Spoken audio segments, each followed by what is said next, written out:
അങ്ങനെ ഇരുന്നപ്പോൾ എന്തുവാണ്, അതിൻ്റെ 8-ാം വാക്യത്തിൽ നമ്മൾ വായിക്കുന്നത് എന്തുവാണ്, ദാനിയേൽ തൻ്റെ മുമ്പിൽ വരുവാൻ വായിച്ചായിട്ട് അതിൻ്റെ 4-ാം വാക്യം. ഒടുവിൽ അപ്പോൾ ഈ ആദ്യം വിളിച്ച ബാബേലിലെ സകല വിദ്വാൻമാരുമുണ്ട്, ആഭിചാരകന്മാരുണ്ട്, കൽദേരും ശകുനവാദികളുമുണ്ട്. അവർക്കാർക്കും വ്യാഖ്യാനിച്ച് കൊടുക്കുവാൻ സാധിക്കാതെ ഇരുന്നതായ ഈ സ്വപ്നം എന്തുവാണ്, ദാനിയേൽ ഇപ്പോഴേ വ്യാഖ്യാനിച്ച് കൊടുക്കുന്നത്, അല്ലെങ്കിൽ അതിൻ്റെ അർത്ഥം മനസ്സിലാക്കി കൊടുക്കുന്നത് നമുക്ക് കാണുവാൻ സാധിക്കുന്നുണ്ട്.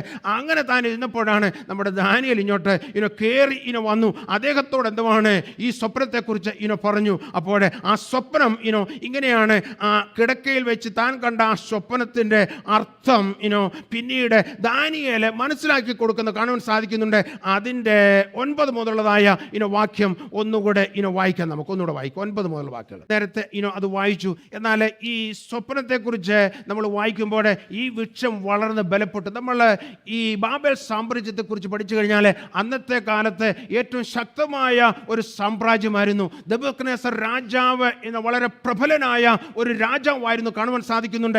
ഒരു വലിയ വൃക്ഷം എത്രമാത്രം വളർന്ന് ഉയർന്നു നിൽക്കുമോ അതുപോലെ എന്തുവാണ് ഈ ബാബേൽ സാമ്രാജ്യം ലോകത്തെല്ലായിടത്തും അറിയപ്പെടുവാനായിട്ട് ഇടയായിത്തീർന്നു. നമുക്കറിയാം, ശലോമോൻ പണി കഴിപ്പിച്ചതായ ദേവാലയം കടന്നു വന്ന് ആക്രമിച്ച് അതിലുണ്ടായിരുന്നായ പാത്രങ്ങളെല്ലാം എന്തുവാണ് എടുത്തുകൊണ്ട് പോയ മനുഷ്യരാണ്. അതുപോലെ ദൈവമക്കളെ ബാബേലിലേക്ക് അടിമകളായി പിടിക്കപ്പെട്ടവരായിട്ട് കൊണ്ടുപോകാനായിട്ട് ഇടയായിത്തീർന്നു. അപ്പോൾ ബാബേൽ വാസ്തവത്തിൽ എന്തുവാണ് വളരെ ശക്തമായ ഒരു രാജ്യമായിരുന്നു എന്ന് കാണുവാൻ സാധിക്കുന്നുണ്ട്. ഒരു വലിയ വൃക്ഷം എന്തുവാണ് പന്തലിച്ച് വളർന്ന് നിൽക്കുന്നത് പോലെ നിൽക്കുന്നതായ ആ ബാബേൽ സാമ്രാജ്യത്തെ കുറിച്ചാണ് വാസ്തവത്തിലെ ഈ സ്വപ്നം. എന്നാൽ അവിടെ ഈ ബാബേൽ സാമ്രാജ്യം പലർക്കും ഒരു ആശ്വാസമായിരുന്നിരിക്കാം. അതുകൊണ്ടാണ് പറഞ്ഞത് അവിടെ ആഹാരമുണ്ടായിരുന്നു, കാട്ടുമൃഗങ്ങളെ അതിന് കീഴെ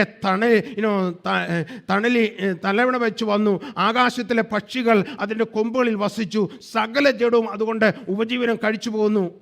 അപ്പോൾ ഒത്തിരി നല്ല കാര്യങ്ങൾ ഈ വൃക്ഷത്തെക്കുറിച്ച് അല്ലെങ്കിൽ ബാബേൽ സാമ്രാജ്യത്തെക്കുറിച്ച് അല്ലെങ്കിൽ നെബൂഖദ്നേസറിനെക്കുറിച്ച് പറയുവാനായിട്ട് സാധിക്കും.